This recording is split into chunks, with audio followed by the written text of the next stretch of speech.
everybody, I just wanted to give you a quick tutorial today on the popsicle blanket, or actually any blanket that changes colors in the middle of the row. So I just wanted to go ahead and walk you through the steps. And usually what I do is I will do a swatch to make a tutorial, but today I'm actually going to work through a complete row with you on this blanket. So what I am doing is I am working half double crochet stitches, and as you can tell, this has a lot more texture than a normal half double crochet. So on these cream rows, I'm working in the back loop only, and then once I get to the colored rows, I'm working like normal. I'm working under both loops. So let's go ahead and show you how to do that. So at the end of each row, you're going to chain one and turn your work. So I've already done that. And I said I was working in the back loop only, and I am, except for in the first and last stitch of the row. So under the first stitch, I'm going to work under both loops. So here, as you can see on the top, I'm going to show you on a stitch further down so you can see it better. But there are, I'm going to try to make sure it's in focus. There are two loops. And so this is the front loop and this is the back loop. Usually we work under both loops. Sometimes you work under just the front loop, and so then you would push up and through the middle. Sometimes you work only in the back loop and you push down and out the back, okay? So in this first stitch, we are going to half double crochet under both loops. So we're going to yarn over, insert our hook into the stitch, pull up a loop. There are 3 loops on our hook. We're going to pull through all 3 loops.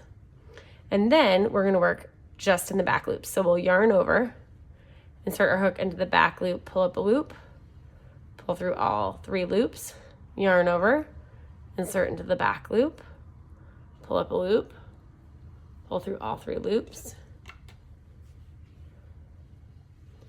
yarn over, insert your hook into the back loop, pull up a loop, pull through all 3 loops.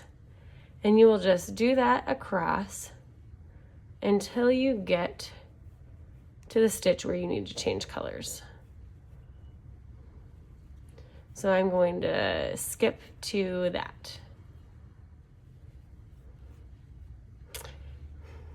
Okay, so I've gotten to the place where I'm about to change colors. So as you can see, I have one more stitch in the cream before I switch to this bright pink. So what I'm going to do is I'm going to start my last cream stitch. So let me show you. I'm going to yarn over, insert my hook into the back loop, pull up a loop. There are 3 loops on my hook. Now usually I would use my cream yarn and pull that through all 3 loops. But what I'm going to do now to switch to the pink is I'm going to pull that up over my work.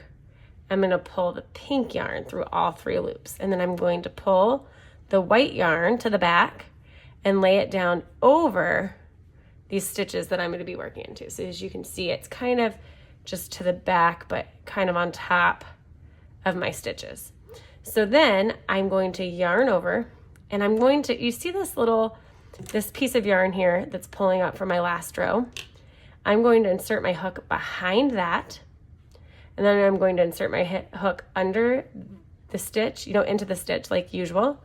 And I'm going to make sure my cream yarn is on top of it, and then I'm going to pull up a loop. I'm going to pull through all 3 loops. So what I think I'm going to do is I think I'm going to pull that all out and show you again. Okay, so let me go back.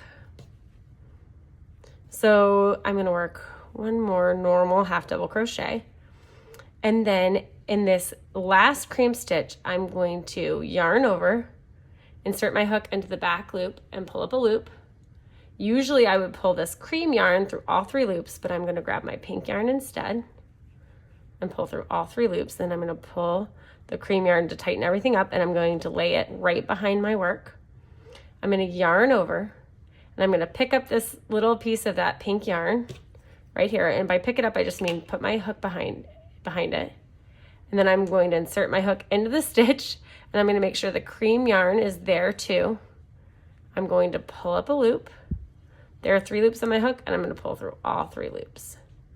And then I am inserting my hook like normal, so I'm not just doing back loop or front loop, and I'm just half double crocheting over the cream yarn.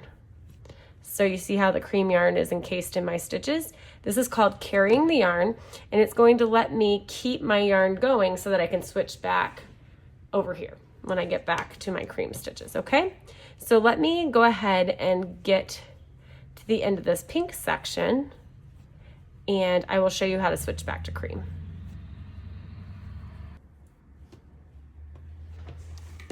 Okay, so I'm about to switch back to my cream yarn. And the first thing I want to do is I want to go ahead and pull on this cream yarn to make sure everything is tight, because if you have it loose, sometimes it will pop out and you will see like a loop. I probably left one somewhere. You're going to see a little bit of the white. You can see it in my previous rows, but once you keep crocheting, it kind of hides more. Okay, so I'm going to finish my last couple stitches on this row. And what I'm going to do is I'm just going to work my normal half double crochet stitches, and I'm going to make sure that I'm encasing this white yarn that I'm carrying. You can kind of see I need to pull that a little tighter. And then on this last stitch, I'm going to start my normal half double crochet. And instead of pulling my pink yarn through all 3 loops, I'm going to pull the white yarn through all 3 loops. And then I'm just going to continue with the cream. But remember, on my cream rows, I'm just working into the back loop, which is kind of inserting down through the middle. And you'll work in the back loop only of your cream stitches, and you don't have to carry the pink yarn because you don't need it again. So that just kind of sits there until you work back the other way, and then you'll do the same exact thing working back the other way. And then when you get to the last stitch of the cream on the end of the row, you're going to work through under both loops. All right, so I hope this helps. Have a great day and happy crocheting.